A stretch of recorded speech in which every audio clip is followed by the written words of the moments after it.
everybody, this is NFT Buyer 777, and I am the co-founder of Meta Millions. I am back with another video, and today we're actually going to talk a little bit about how to get jobs in the NFT space, and we're actually going to have an interview with somebody that I've worked with on a few different projects, so I hope you enjoy it.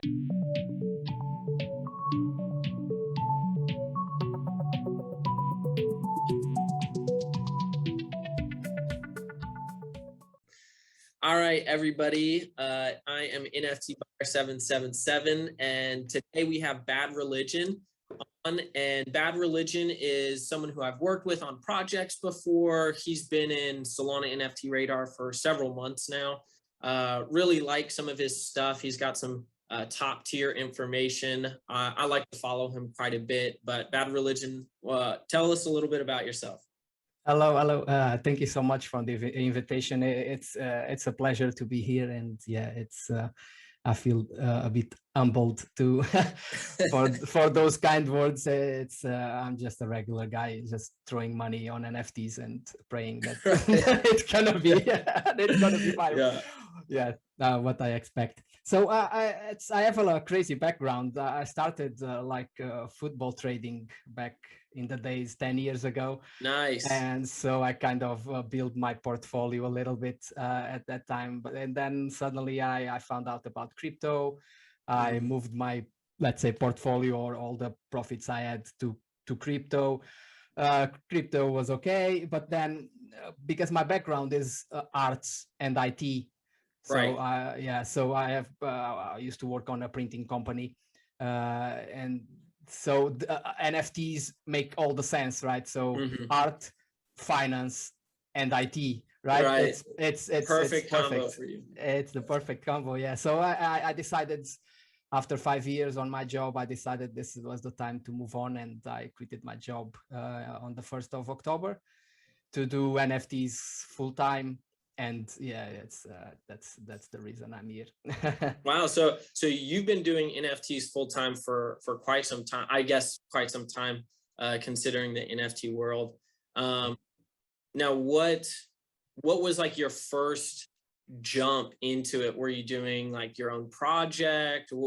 What kind of was it just straight up trading that you made a lot of your money on, and you said, I want to do this full time, or what were you doing that made you want to go full time?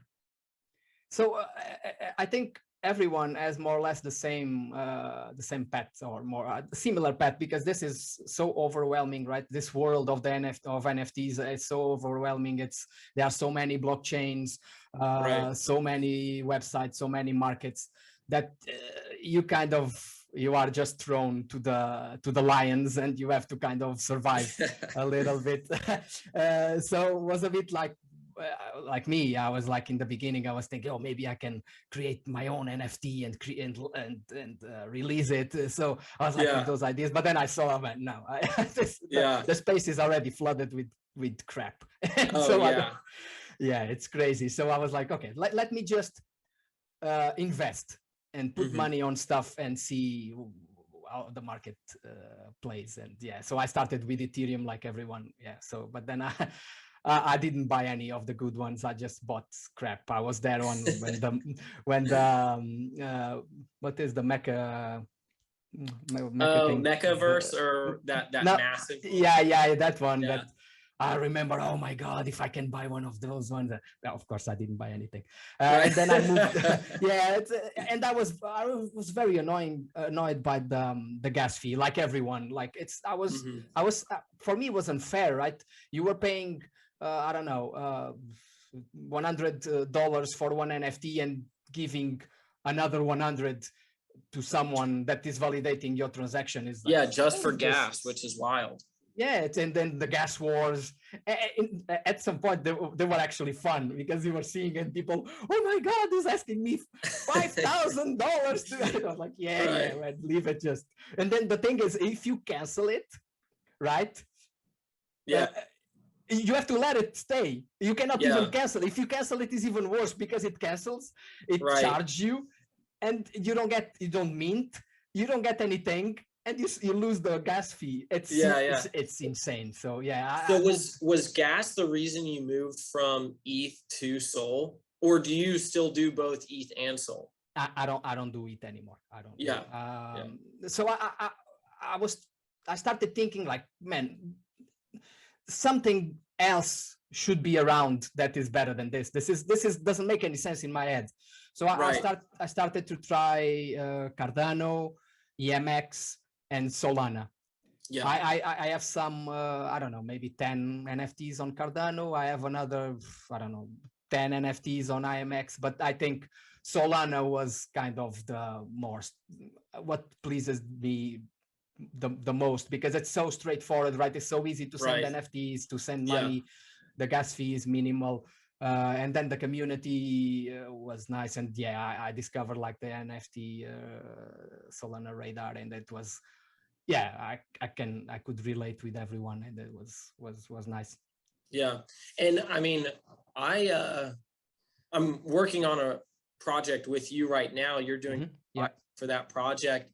Now, what got you into the advising side of things? You've been in NFTs for quite a while. What encouraged you to kind of go that route for NFTs as well? So not just investing, but also doing advising.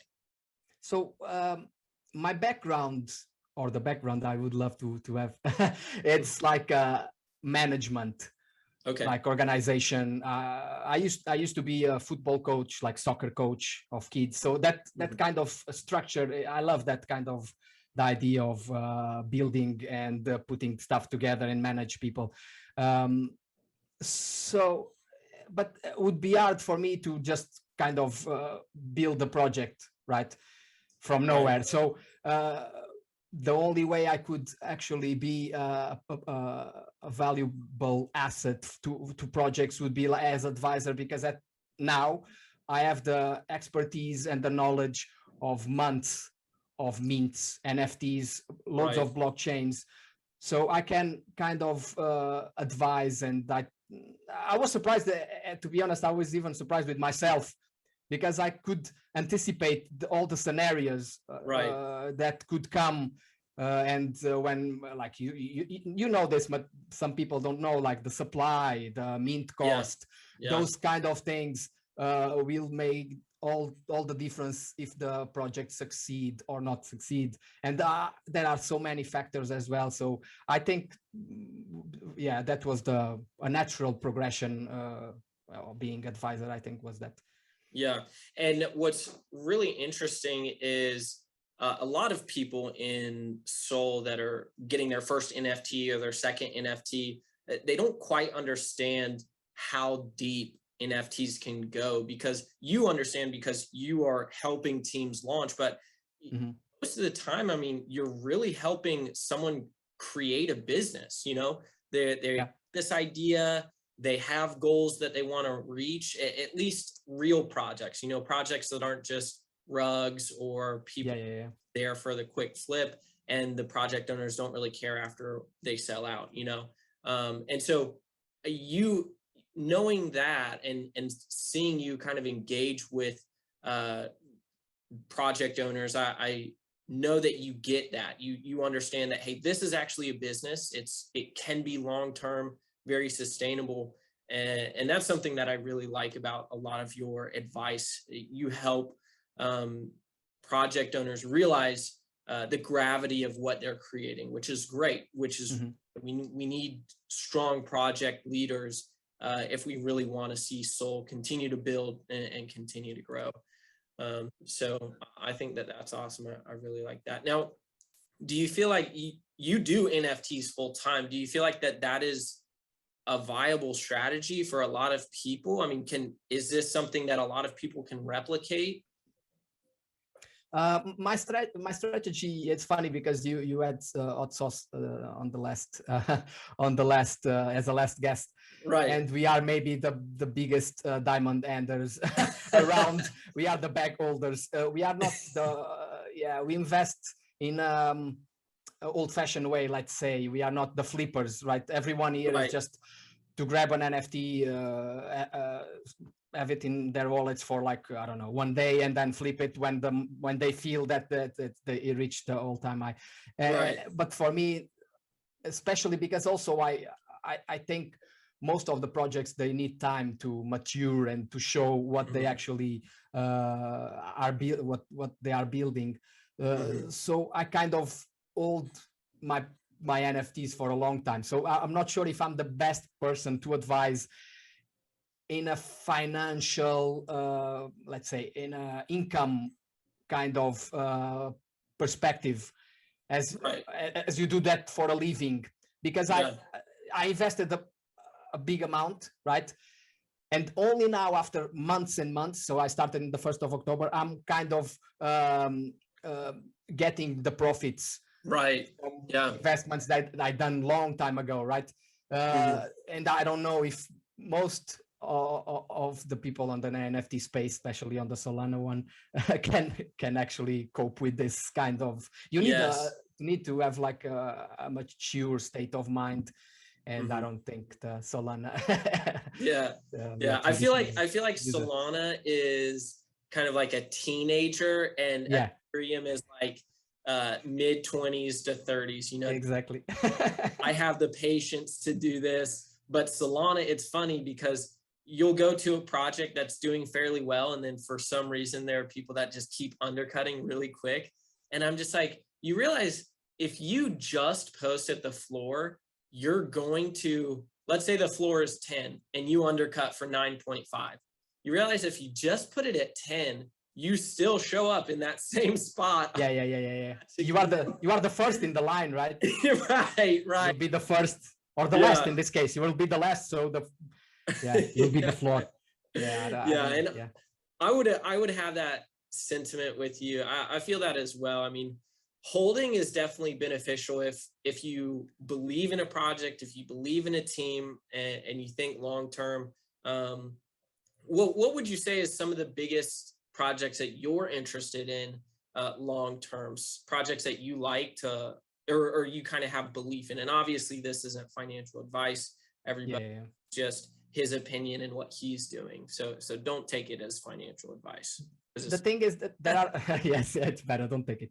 The thing is that there are projects that I really like and I'm invested, and there are projects that I like and I'm by whatever reason I couldn't invest. Or for example, Portals, I remember I was following Portals for like weeks and weeks and weeks. And then on the day of the mint, I don't know, to kill some time, I start doing something else, and I didn't actually mint, and then the price skyrocket, and it's impossible. The same with what is the Genesis Go. I remember that it minted on the same day of the Phillies. You know, the Stylish Studs is one of the projects I'm very bullish on, and I'm actually very overly invested. Not overly, but it's one of my biggest investments. And now, correct me if I'm wrong, the team that did the Stylish Studs and Phillies also did suites, correct? Yeah, exactly. All 3 of those projects, right? Yeah. So they created the male version of the horses. That was the studs, was the first NFTs, and then they created the female version, that is the Fine Fillies. And on the day they minted the Fine Fillies, the Genesis Go was happening as well, and that was very short on liquidity, and I couldn't actually. I was like, should I buy? The mint was so slow. I remember, so I was like, should I buy? Should I? No, I'll wait. This is not gonna sell out. And then suddenly I went to bed. The next day it was sold out, and with the price skyrocketed, and impossible to invest. So the another project besides the Stylish Studs is Turn Up Tikis. I love the community. I love the Alpha channel. I love the project. They are always building something. There's always something new. Of course, the obvious one, Mindfolk. It's obvious because it's by the floor price, you can see that is an amazing project, right? Very high floor price. And it's funny, the story. It's funny because I had a friend that minted 5 mind folks. Wow. 5. And I hope he probably is going to see this. I hope he's not upset. But I was shopping in the morning. I was 10 a.m. or something. And he sent me a message. Oh, I just minted 5 of this. They say that it's going to be big, but I have no clue what's going to happen. I don't know. Maybe the price, the floor is going to be 5 or 6. Right. And I was like, okay, yeah, okay. Can you give me one? I buy you one. And this was before secondary. And so I bought one. I bought one. I said that I would buy one once I would be at home, and then it went to secondary. It went straight away to, I don't know, I don't remember, 4 or 5 soul floor, and then I was like, man, yeah, I wouldn't mind if you don't want to give it to me anymore. You said no, I'm a man of my word, and if I told you that I would sell, okay. So and at some point was at 260. So. And then that's something that I really like is you can really find people in the NFT space that will say that, hey, I'm going to do something. And now this is not the rule. Honestly, this is, you'll find most people that are just kind of in it for themselves, but every once in a while you'll find people that, hey, I am a man of my word, or I'm going to follow through with what I say. And I told you I was going to do this, and I may not be making as much off of it, but here, I'll give it to you. I have a few people that I've met in the space that do that in it, and it's really encouraging. I really like to see people like that. And honestly, the reason I've met so many people that are like that is because I moderate, and so you meet a lot of people when you moderate. A lot exposed. Yeah, you're very exposed. You get to meet a lot of people. Now, there are a lot more people that are really angry and mad and get frustrated. The floor price drops, and there are those people. That's why moderation is a job, because people can FUD a Discord and it can really get frustrating. But if you're able to do it and you're doing it well, you really care for the community, you really understand the project, you meet a lot of really cool people. I love to see that. And honestly, I mean, my opinion on doing NFTs is, I would say I have the same response as you, is like, if you're in it for just investing and flipping, it's going to be a grind. I mean, you're going to have to really focus all the time on a bunch of different markets. But I would say there's a lot of moderation work out there. There's a lot of work that you can pick up that maybe you can't do it full time, but you could probably do it as a part-time job and get paid pretty well. And I like it because you get to really know a community, and I like moderating because you can understand frustration from the buyers, and you can also understand frustration from the project as well. It gives you a very more, I guess, full view of issues at hand, which I like. I like that a lot. But yeah, I would say that you could probably pick up a few moderation jobs. And really, the way that I did it, maybe you can, do you moderate at all? I do it for fun, let's say. Yeah. No, nowadays it's very hard because the other day I had to buy a Nitro for Discord because I was on 100 Discords already. So it's impossible to even pay any attention to a specific Discord or project. There are like 5 maybe that I spend more time there, that like Dogos, Mindful, Tikis, and 2 or 3 more that sometimes I go there, I see what they say, especially on the alpha channels. But it's hard, right? It's very hard to share your time across all this Discords and projects, sadly. And I'm trying, this is one of my next steps, is trying to cut a little bit of the projects I'm invested in time wise as well. Yeah, that's a big thing, is time. Because for me, since I moderate, I have to not do whitelist grinds. Like I can't hop exactly Discord, you miss a lot of opportunities. So what I do instead is I give up a few opportunities for whitelist, but I'm in a DAO or a few DAOs that really well with whitelists. So, you know, it's kind of shifting, saving me a lot of time getting in these bigger DAOs where I don't have to grind whitelist for all of these projects. And so I'm definitely missing out on a lot of mints because I'm moderating, but also moderation is you get paid for it. So it's pretty consistent income, which is really nice. And also, I mean, really getting a moderation job, you focus on connecting with people, you really build relationships with project owners before, you know, you got to show, hey, I really care about this project anyways. Exactly. Usually projects will say, hey, we're looking for moderators. And so normally your first moderation job is going to be free. You're just doing it because you love the project. And then if you do a really good job, the project owner definitely has friends, you know, they're networking as well. And so that's how I got my first 2 moderation jobs. Is I was doing one for free and I was doing really well at it. And then people were going to go, hey, I have a project that I need, or I have a friend that has a project that needs a moderator. Do you have time to do that as well?